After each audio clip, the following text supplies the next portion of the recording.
involved with RSN for nearly 15 years. Support from someone who's been there makes all the difference.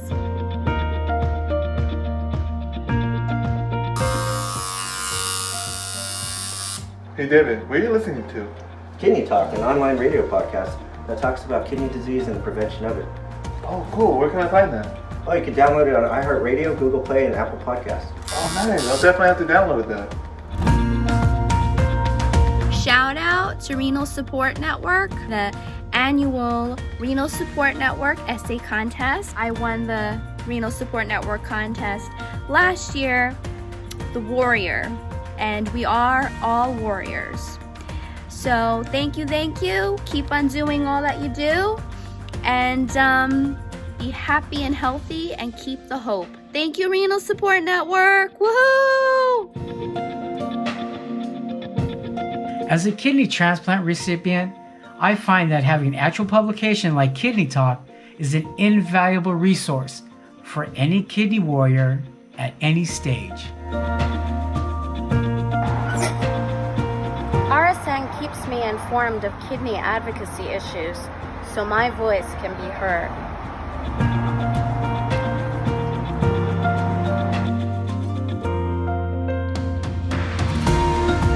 I'm really looking forward to the prom this year and meeting people who are just like me. Dressing up is super fun and all the activities are amazing. Can't wait to see you there. Hi, I've been participating in the Renal Support Network 30-minute fitness Zoom classes. Not only have I lost 15 pounds, but I can also strike a yoga pose like this.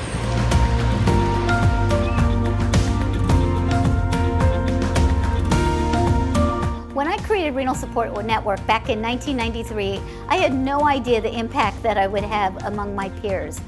An illness is too demanding when you don't have hope, and peer support, education, and knowledge are crucial to our survival. We have a great week planned with some incredible speakers, great information for you to share, learn, so we can survive and thrive with this illness. It's imperative. So stay tuned. We're going to have a great event, and a shout out to our corporate mission partners for making this happen.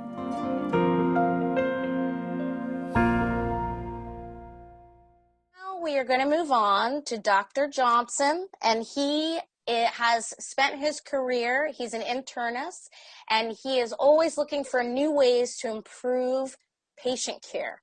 So, and I will give you his deets. He is the director and vice chairman of Dialysis Clinic, Inc.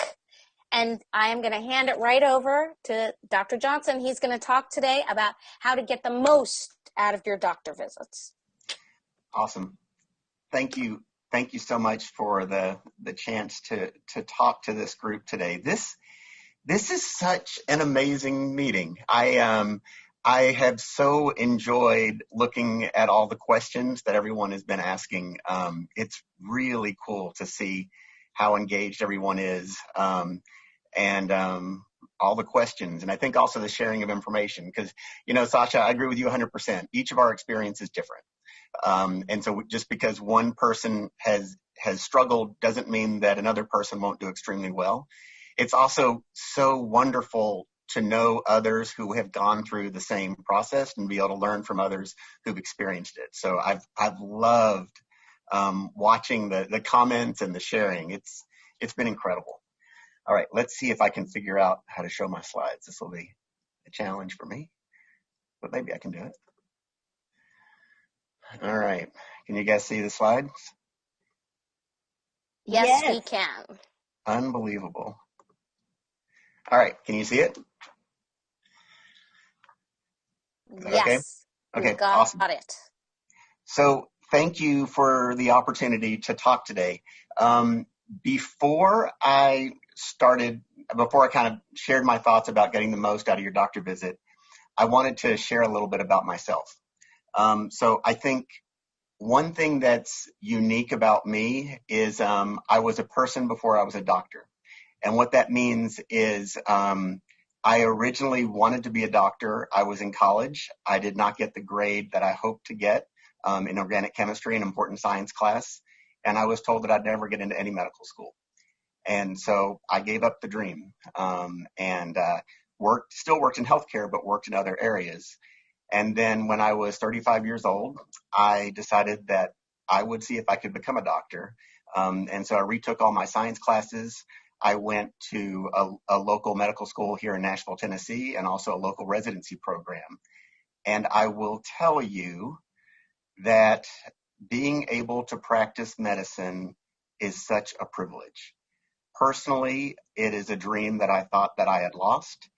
And it is just unbelievable to have the opportunity to play an important role for so many individuals who come to see me in clinic. One thing for me that I think that is unique compared to other people who have practiced medicine, most people go straight from college into medical school and then practice medicine. For me, much of my initial experience about getting the most out of a doctor's visit was me learning personally before I ever went to medical school. And so I wanted to share two people who actually had the biggest impact on me about how to get the most out of your doctor's visit. And so this is my wife, Kathy Blackstock.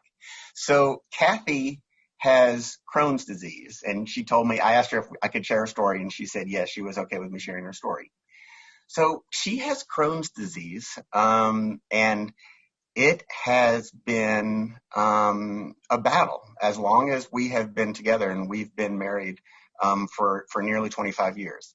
It has been a battle, and there have been times that she has had flares, and often, especially historically, whenever she had a flare of Crohn's, she had to take high doses of prednisone. And I bet many of you on the call are very familiar with prednisone. She was taking 60 milligrams of prednisone a day, and when she would take it, she would have to take it for months on end. The hard part for Kathy was when she took prednisone, it was really hard to control her weight. And so she tried very hard to do anything possible without taking prednisone. And she went to her GI doctor and she said to him, I would like to try to find a different therapy. I am open to any other care, but I just really struggle with taking prednisone. And he said to her, if you will not take prednisone, I will not be your doctor. And so we said, you are not our doctor. And we found someone else. And her current GI doctor, his name is Chris Lind. He is incredible. He takes the time to listen to Kathy, to work with her in partnership instead of only telling her what she needs to do. And so I'm so proud of her. I'm so proud of her for not settling. And we both learned through this process that if we don't like the physician who we have, we should keep looking, because medical care should be a partnership. It should be a partnership between the person receiving the care and the doctor. And the doctor should take the time to learn from each of his or her patients what their goals are and how he or she can help each of his or her patients receive the best care possible. And so here is the second person who had the biggest impact on me on how a physician should care for their patients. And this is my mom, Nancy Johnson. My mom had metastatic breast cancer, and she knew that her prognosis was not very good. She asked me who she should see as an oncologist, and so I recommended a local physician. His name is Carl Willis, and he is incredible. And the reason that I recommended that she see Carl Willis is because he would work to develop a plan with her that worked for her. My mom said to him, I know my prognosis is not very good. I want to make the most out of every gap between each chemo treatment. And so they literally scheduled chemo treatments around trips that she wanted to take so she could recover and have a week off and do something with family or with friends. She actually, it's funny that the Masters is on today. She's scheduled one of her trips around going down to see the Masters, one of her chemo treatments for going to see the Masters.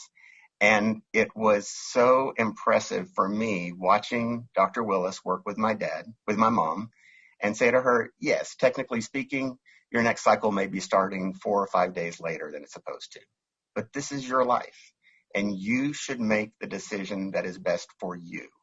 And I just loved the way that he worked with her. Unfortunately, the therapy that she received was not successful, and so we got to the point that the burden of taking the chemo outweighed the benefit, and she hurt. She was in pain. And so we did stop chemo. We were able to have her stay home, which was wonderful. She did start hospice care. I had the chance to tell her how much I appreciated being her son, and what an amazing impact she had had on my life. And through this whole journey, she controlled the journey. And so I think my number one message for each of you is you should control your own journey, and you should not settle, because this is your life, and you should work to have the best life possible without letting your kidney disease get in the way. So here's what I've learned.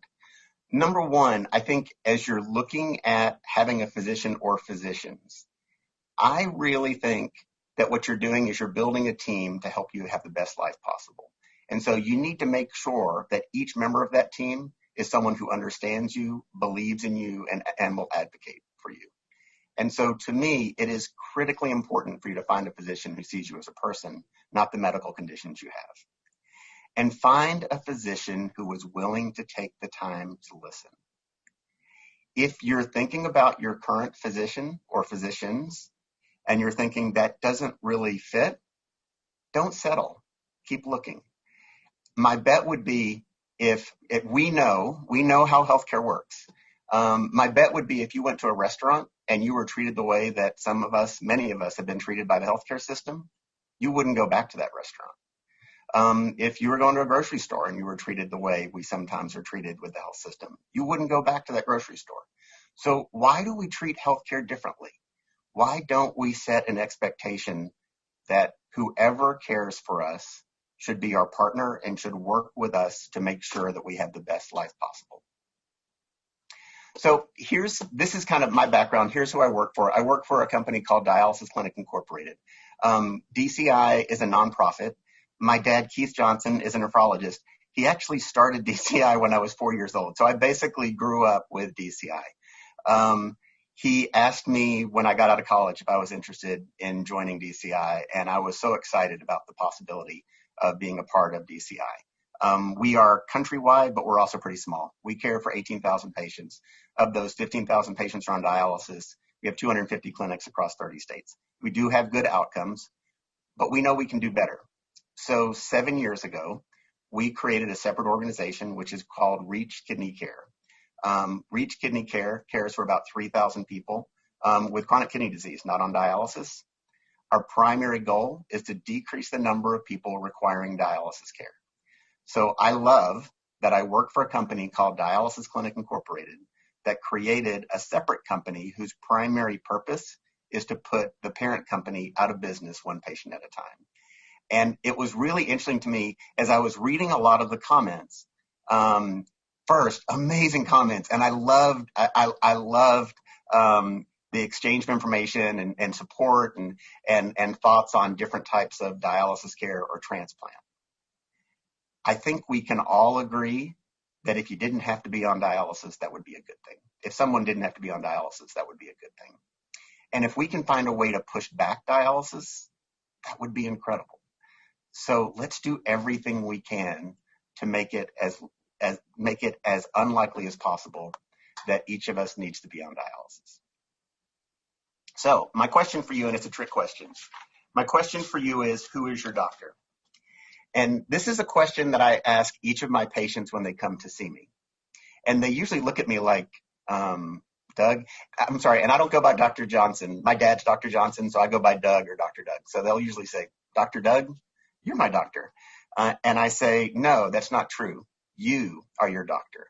So most people, if they see their doctor a lot, they probably see their doctor once every 3 months.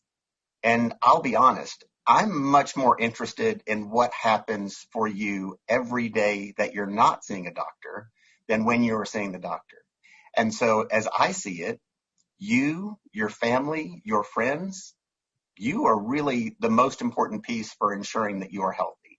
And so my hope is that you see the that you agree and that you're engaged in your care. I will tell you, with the comments that I've seen while I was watching the prior presentation, I have no question in my mind that you are engaged. And also for those of you who are family members of individuals with kidney disease, I have no question that you are engaged and you are helping and you are helping them. So I think that is fantastic. The next question is, what are your goals? Because medical care shouldn't be medical care just for the purpose of caring for a disease.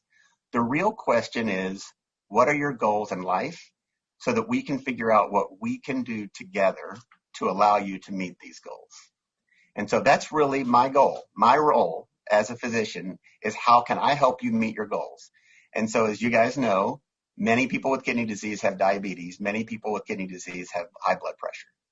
And we talk about better control of diabetes and better control of blood pressure. But I think the real question is why. I mean, having low sugars, that's nice. But why is that important? Well, that's important because it makes it less likely that there's damage to your heart. It makes it less likely that you'll have neuropathy and that your feet will hurt. It makes it less likely you may have an amputation from diabetes. It makes it less likely your kidneys will be hurt, and it makes it less likely that you'll have damages to your vision. So I think those are the things that are important, not just what your number is for your sugars. And then blood pressure, once again, why? And I will tell you, specifically for those of you who have kidney disease and are not on dialysis, if we can work together so that your blood pressure can be controlled, we can really push back the start of dialysis, or just avoid the start of dialysis. So I think it's a real opportunity to improve care. You may have other medical challenges. And so I think for me, the big question is, how do they impact your life now, and how do they impact your life in the future? And so what I want to do as your physician is to really work through with you each of your challenges and see how we can work together to allow you to have the life that you want to have. I will tell you that whenever I see someone who may need dialysis, or who finds out that they have kidney disease, their first question is, will I need to be on dialysis? And it's interesting. I am an internist. I also love kidneys. And so for whatever reason, it seems like most of the patients in my clinic have kidney disease or are on dialysis or have a transplant. And so typically our first priority is, what can we do to avoid dialysis? And then our second priority is, if we can't avoid dialysis, what can we do to push back the start of dialysis?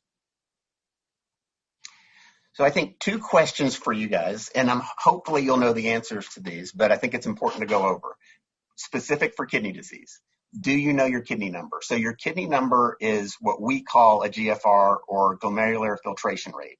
And so if you get your lab results, you can usually find a calculated GFR.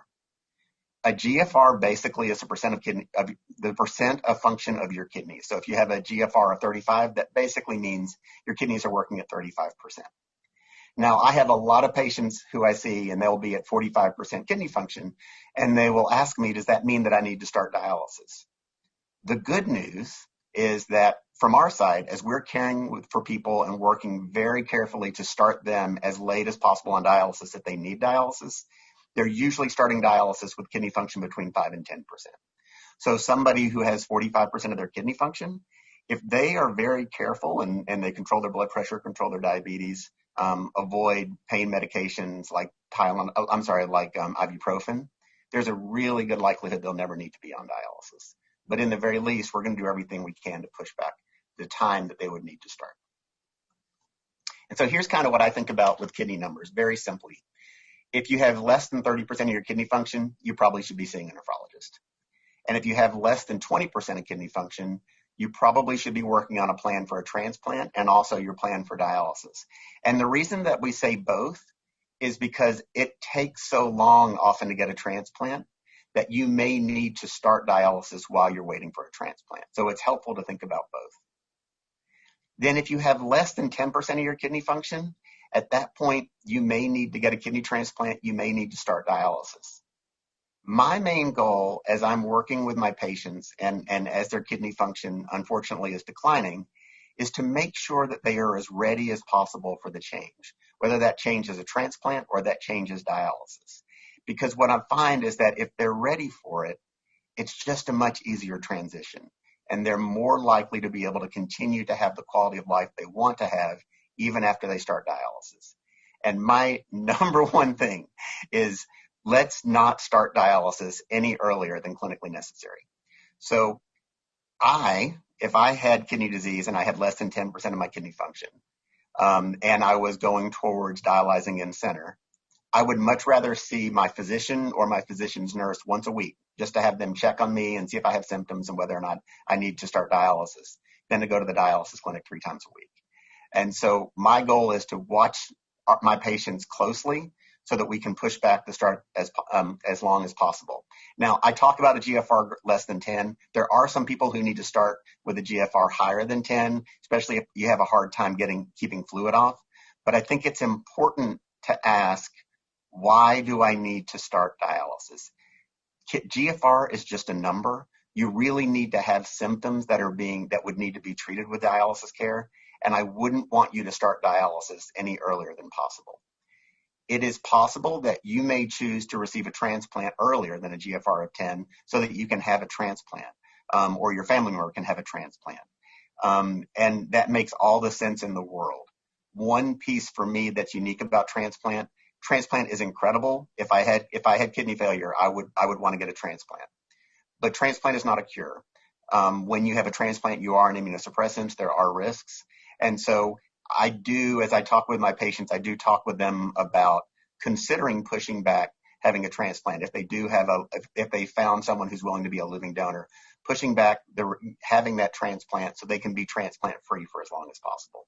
But 100% much better to have a transplant than to be on dialysis, even if that dialysis is home dialysis. The other question is, do you have protein in your urine? So for those of you who have chronic kidney disease, do you know if you have protein in your urine? And the lab number that we look at is called an albumin-creatinine ratio, an ACR. Albumin is just a type of protein. And so why is this important? If you have protein in your urine, that would mean that you have a high ACR. If you have protein in your urine, that just means that your kidney is not filtering blood as well as it can. And if it's not filtering blood as well as it can, you're more likely to have your kidney function decline more rapidly. So it just means that we need to focus more on your care. And there are also certain things that we can do to decrease the likelihood that you would have protein in your urine. So we want to be able to address it. But I think, to me, high level, the most important part is if you do have protein in your urine, we just need to be more sure that we are ready to help you because it's more likely that your kidney function is going to decline more rapidly. Okay, so what if you need a transplant or dialysis? My first question is, my first point, and Sasha, I think this goes back to your comment. Each person should make their own decision for what is best for them. You may say that you want to dialyze in the clinic. You may also say you want to dialyze at home, or you may say you want to transplant. Sasha, you want to say something? No, you keep going. Okay, I'm just seeing you live. I was like, maybe you have something to add. I bet you have a lot to add. First of all, Dr. Doug, you have a fan club forming over here. You have like 100 new fans, and you've got hugs coming, probably roses. Oh, that's awesome. So keep going. Thank you. All right, no worries. So if you want a transplant, I think it's really important to recognize that it is not easy to get a transplant.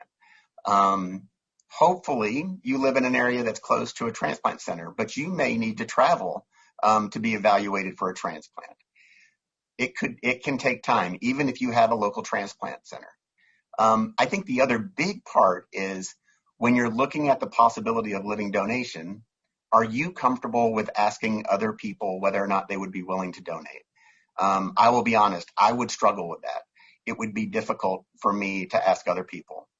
What we have found is that if someone has a champion, it is much easier for that person to advocate for the individual who wants a transplant than to ask themselves. And I will tell you, if my mom was still alive, she would be my champion because she would talk to everyone about me needing a transplant.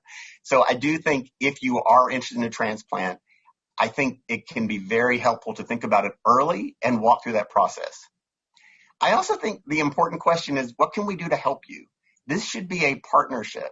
And so you should be able to go in and see your doctor and talk with your doctor and the team at the nephrology practice and have them help you down that process to get a transplant. You are not alone. I also am so happy that you are participating in this work group, in this webinar, because Lori Hartwell and RSN, they can also help you and provide a great deal of support. So I think you also do have that help. If you're not looking at transplant, or if you're waiting on transplant, would you prefer to dialyze at home or in a clinic? I will tell you, for me, I would rather dialyze at home. While I was waiting for a transplant, I would dialyze at home, and I would dialyze with peritoneal dialysis because I'm just, I know I'm a doctor, but I'm not that big on needles, so I would prefer to use PD. I think the other part with PD is that it also allows me to maintain my kidney function. So that means I can drink more water, and I like drinking water. I have my water bottle right here, and so I think I would likely be doing PD instead of home hemodialysis. But whatever works for you, you should be able to choose. And so if you have kidney disease and you're not yet at the point of dialysis and you want to dialyze at home, what do you need to do now to be ready? One nice part, if you're going to be on peritoneal dialysis, we can put in a peritoneal dialysis catheter and dialyze you with PD much more quickly than putting in a permanent access for home hemodialysis. So the nice part is it's not quite as much preparation, but you need to be ready. And I think it's important to be able to talk to the surgeon, to know the surgeon, to have your plan in place for the time that you need it. And then once again, how can we help you? You are not alone. We need to work in partnership with you to allow you to be able to choose what care is best for you. Next is, what if you want to dialyze in a clinic? And it's totally fine if you want to dialyze in a clinic. Most people do receive dialysis in a clinic. Me, I want to be at home because I love work, I love my job, and I don't want to be held back by having to go to a clinic 3 times a week. But if you do want to dialyze in a clinic, first, and I should have put this on the slide, but first is, what do you need to do now to be ready? So probably you need to put in we need to put in a permanent access. It takes a while for that permanent access to mature and to be able to allow you to use that access for dialysis. So we should be planning, we really should be planning when you have less than 20% of your kidney function. But I'll tell you another thing, which to me is critically important. If I were going into a dialysis clinic, I would not want to be a passive participant in dialysis care. I would want to do everything possible with the care. I don't want to just sit back and a lazy boy stick out my arm and have somebody else provide care to me. I would want to set up my dialysis machine. I would want to check my weight and record my weight. I would want to check my blood pressure. I actually would want to set my own goals for how much fluid should be pulled off each treatment. And Lori, I don't know if you've had Richard Gibney talk to this group. He may even be speaking during this meeting. But Richard, yeah, have you had Richard talk to this group? You're muted. You're muted. Sorry, on the in-center self-care? Yeah. Yeah, no, he's amazing. We're working to get him to do a podcast. So what I will tell you, Richard Gibney is an amazing nephrologist, and he has run clinics down in Waco, Texas. We went down to visit him and visit his team in his clinics in Waco, and it was so inspiring. Everyone came in, they weighed themselves, they wrote down their own blood pressure. They wrote down their rate, they wrote down their blood pressure. They determined how much fluid would need to be pulled off. And there were many people, we were there on a Monday, and there were many people who were like, oh man, I shouldn't have had so much fun over the weekend. I really should have been more careful. And there was just much more engagement. Many people were setting up their own dialysis machine, and a number of people also were sticking themselves, were starting dialysis themselves. And I will tell you, when I left the clinic, Richard Gibney's clinics, there were 4 of us who were there. Each of us looked at each other, and the one word we used to describe that clinic was joy. Joy for the patients receiving care, joy for the staff working in the clinic. It was so incredible. And so I encourage you, if you need to be on dialysis and you choose to be in center, work to be as engaged as possible in your own care. I think you will get much more out of the process. And I think the other part, we as dialysis providers, need to work with you. We need to make it easy for you to be engaged in your care instead of just seeing you as someone who kind of goes through the process and not seeing you as a person. So I think we have that obligation to you. Okay, so I have a question. I have a question for you. Absolutely. Yeah, and I didn't type it. I'm sorry, but there seems to be Okay, I wouldn't have been able to read it. some problems with people being able to see their doctor as often as they like. Yep. And how do you maneuver that? That's a great question. Okay. One, to be honest, my nurse is much better than I am. I will tell you, people come to see me because of my nurse. My nurse, her name is Randa. She is incredible. And many of the things that we can do to help our patients, Randa can do it, and she's amazing. In terms of being able to see a physician more frequently, one of the things that I think is incredible that we're seeing currently is that more people are able to use telemedicine. And I'm not sure if the group here has been able to use telemedicine. But what I like about telemedicine is that the physician comes to you. You don't have to get in your car, drive to the clinic, sit in the waiting room, get your vitals, sit in the exam room, and then spend 5 minutes with your doctor. You get the doctor coming to you, and I think that is a much better approach. It's also a lot easier to be seen more frequently. So, I think that's my thought. And I will be honest, Lori, this goes back to my comment in the beginning. If you don't like your doctor, don't settle. Find somebody who treats you like you deserve to be treated. And I do think, especially on the primary care side, you should be able to find a primary care physician who is willing to take the time. And I think that's critically important. So that was a great question. Thanks, Lori. So if you have a transplant, I think the goal should be that you keep your transplanted kidney as long as possible. And Lori, I bet you would agree with that 100%, right? I totally agree. Yes. Right? And so the question is, it's really funny because if you look at the way that we provide care in the United States, we're so excited about a transplant. But what do we do to make sure, other than really focusing on the first year after a transplant, what do we do to make sure that someone keeps their transplant as long as possible? And I just don't think we do the job that we should. For those of you who've received a transplant, what I've heard from many people is that after a year, they're followed very closely by the transplant program for the first year. And then at that point, they're handed back to their primary nephrologist. So the tough part is you need to make sure that your nephrologist is very comfortable handling immunosuppressants and adjusting the dose. And I think my concern is I don't want there to be any gap in care if you do leave the transplant program and go to see your nephrologist. I will tell you also something as a physician. Whenever my patients get a transplant, I ask them to come see me. As soon as they can see me, I ask them to come see me. And I ask them to come see me 100% for me. I am 100% selfish with this because I want to see how their life has been transformed, because I want that drive to work with each of my patients to make it more likely they get a transplant.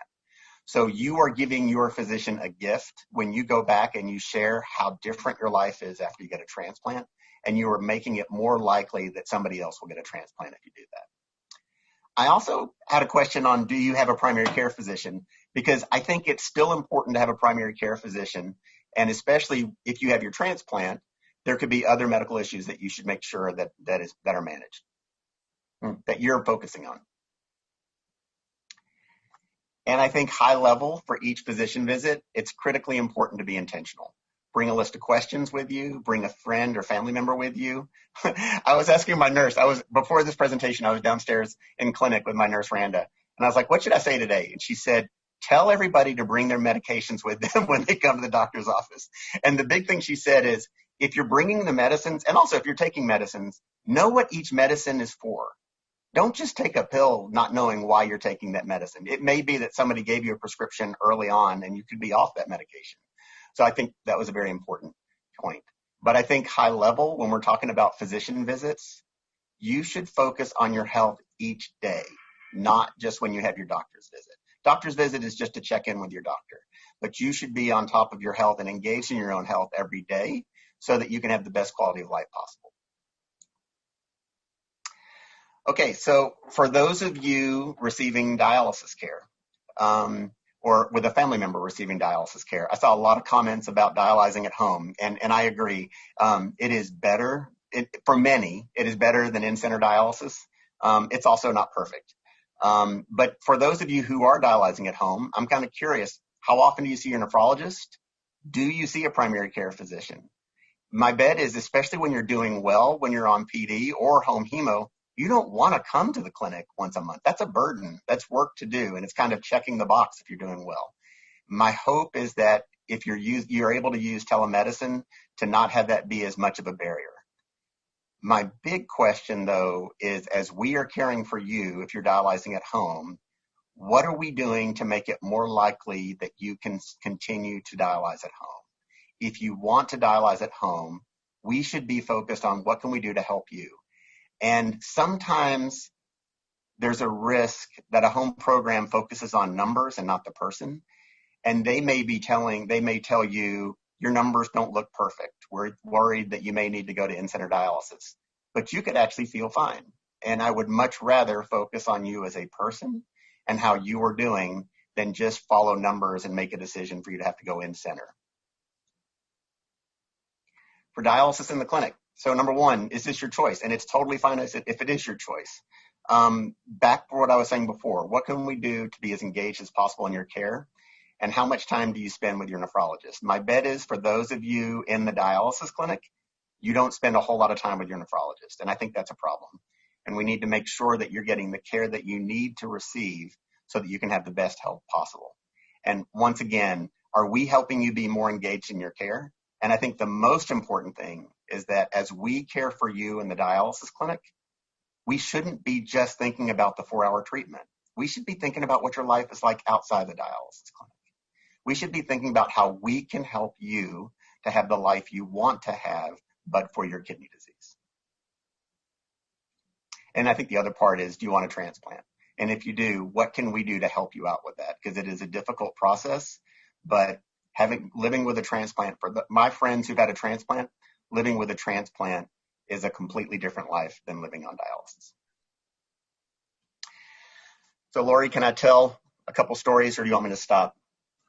Go ahead, because of the Totally fact fine. that Dr. Himmelfarb is, he's delayed. So Where is Dr. Himmelfarb? I know, I'm going to have to give him some, is he on a different time zone? I think he was like, well, Doug's talking before me, and I know he's just going to be talking. So yeah, exactly. He didn't really need to get here on.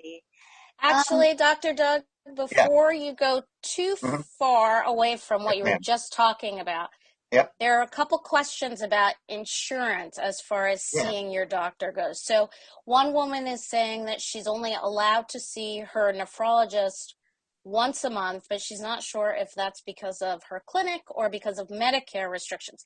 Now, we do have people in this seminar from all over the place. So we have people in the UK, we have people in the US. So, but if you could just address the Medicare part of seeing your physicians. So I think the first part is for the person who's on from the UK. I hope I didn't put you to sleep. It's late there. I noticed that comment. I'm like, wow, I'm so impressed. I'm so impressed that you're still on. So it would be awesome if you're still on. So I think technically speaking, especially if you're dialyzing at home, the rules, there's nothing that says that a doctor can only see you once. It's just that the minimum is once a month for home dialysis. And then for in-center dialysis, the minimum is once a month, but often you would see either the doctor or the nurse practitioner physician's assistant weekly. But that's not that they're only allowed to see you that frequently. It's just that the way that they get paid doesn't change. They could see you more frequently if they wanted to. Okay. Thanks for that. Yeah, no problem. Is there another question? There are, but if you want to tell your story. Okay, I will. So this is, and Sergio said it was okay for me to tell this story. So this is Sergio Macias and his wife, Laura. They are incredible people. He was seeing a different nephrologist in town, and he was told that he needed to start dialysis. And he had a friend who actually was seeing me. And so he came by to say, hey, do I really need to start dialysis? And I will tell you, when he and his wife first came into my clinic, they were terrified. And he saw dialysis as a death sentence. The reason he saw dialysis as a death sentence was because his uncle had been on dialysis. His uncle did not have insurance, and no dialysis clinics accepted him. So the only way that his uncle could receive dialysis care was by going to the emergency room anytime he needed care, which is far from optimal care, and his uncle did die. And so Sergio's view of what dialysis would look like was the care that his uncle received. So I talked with Sergio, talked with his wife, Laura, and we checked his labs. And we said, let's just see. And it turned out that his labs were not that bad. And so I saw him and my friend Robert Taylor, who's an incredible nephrologist. Robert and I both saw Sergio probably every other week to every month for the next 8 months. And we very closely watched his labs. And we talked about what the transition to dialysis would look like. And the best news was he didn't have to start dialysis that time. We were able to push back the start of dialysis by 8 months, which was wonderful for Sergio. But the other part is it gave him time to think about what life would be like on dialysis. So Sergio sells steak. And so what he does when he started with him on hemodialysis. And so when he started on hemodialysis, during his treatment, he would take calls to figure out where he was going to deliver steaks after he was on dialysis. So he found a way to use the time. He had been terrified that he wasn't going to be able to continue to work anymore, and he found a way to continue to work. He's now dialyzing at home, and he is so much happier to be dialyzing at home. But I think for me, the amazing part for both Sergio and Laura is they were able to make the decision that was best for them. And he was able to control the process. I will tell you that when we got to the point that Sergio did need to start dialysis, his wife Laura said, Dr. Doug, he just needs to stop. He needs to start dialysis. It's time. He may be trying to look good to you. He's not doing very well at home. And so it was nice to be able to not start until he was. And then this is John Shea, another one of my patients, and he's an amazing guy. And he also said it was okay to tell his story. So I started caring for him when he was on dialysis. He was on dialysis when I started caring for him. And he was dialyzing at home with peritoneal dialysis. He works 60 hours a week. And so he came in one day and he said, I feel like all I do is work and dialyze. And so we just started talking about it. And I said, it's really interesting because we are beginning to build what's called a donor exchange program. And I don't know if you guys know what a donor exchange program is, but basically what happens is if someone can find an individual willing to be a living donor, but they're not a match, you add them to a large group. And it may be that the person that wants to donate to you is not a match for you, but they're a match for someone else. And the person who's willing to donate to that other person would be a match for you. And so he's like, wow, that's really interesting, because he had not had any luck finding someone. I guess he was really discouraged because he didn't think he'd be able to find somebody who was a match. So that day he went back to work and he was talking to one of his friends at work, and he started talking about the donor exchange program. And the person at work said, you need a kidney. And John said, yeah. And he said, I have a kidney. And so they went to be evaluated thinking that they were just going to do the donor exchange program, but it turned out that John's friend was a match. And so 4 years ago, he got a life-changing transplant. And John followed the rule that I ask all my patients to do when they get a transplant, because I said, come in, I need to see you. And so he came in, and he had this incredible grin on his face. And he's like, Doc, it's amazing. Things smell different. Food tastes different. I cannot tell you how different this is. And I love that I just happened to spend the time talking with John, because with that conversation that we had, instead of rushing in and rushing out, with that conversation we had, he had a conversation that he started talking to somebody about. And we never thought that would mean that he got a transplant, but he did. And he's such an amazing man, and I'm so excited for him for getting a transplant. And my final story is a friend of both Laurie and mine, an incredible man, Bill Peckham. So Bill is one of the most amazing men I have ever known. He also happens to be somebody who needed to be on dialysis. I met him 10 years ago, and he was my mentor. Anytime that I was struggling with an issue, I would email him, and he would find a way. He would find this simplest answer to what I thought was an impossible question. One of Bill's dreams was to go down the Grand Canyon, and he thought that probably once he started dialysis, he would never be able to do that. Well, the good news is you can be on dialysis and go down the Grand Canyon. And the other really cool news is I got to go with him. So this is Bill Peckham, July 4th, Independence Day, 2013, receiving the first, or giving himself the first dialysis treatment in the Grand Canyon in more than 30 years.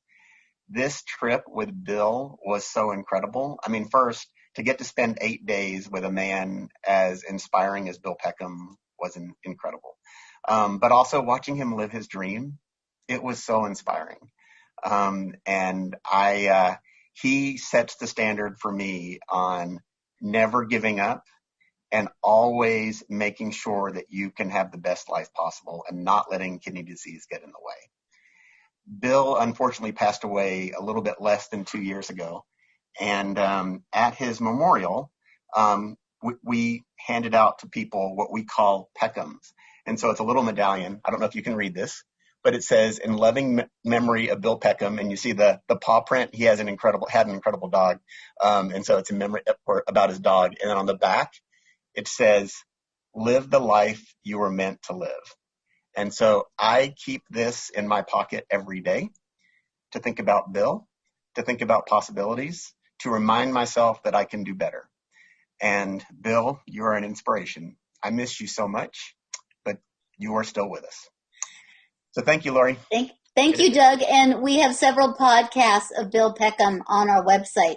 So just look up Peckham and you can hear his own words. And you even have, I think you have an interview of with both Bill and me talking about this trip down the Grand Canyon. We do. So we'll put that in the chats. That was fun. Yeah. Dr. Doug, thank you so much for all of that. And I have to say that I think everyone was really inspired by your empathy, and what you said about us being our own advocates is so important. It's more important than you know. It's if we really take control of our health, we'll see, how important that is. I remember, quick story. There's a tech at one of my dialysis clinics. I'd walk in and she'd sigh because I was the one that asked too many questions and was always, nitpicking. But you know what? I'd rather be the nitpicker who had control of my health and my destiny than the person who didn't ask any questions. So I hope that everyone got a lot. You are spot on. You are spot on. Yeah. Love it. I'd rather be disliked and in better control of my health than the opposite. So I hope everyone got a lot out of that. And so many thanks to Dr. Doug. I think there are a bunch of comments for you in the chat if you want to check those out. Sure. And hey, Jonathan, it's good to see you. You bet. Good to see you, Doug. And thanks for letting me talk. That was awesome. I have a Bill Peckham slide. Hey, there we go. We got the theme going. That's awesome. This is an amazing group, Jonathan. You'll enjoy. I'm sorry. No, it's totally fine. We like when everyone knows each other and adds to the that gives us hope that Dr. Himmelfarb is also a nice, empathetic doctor that we'll enjoy listening to. And a shout out to our corporate mission partners for making this happen.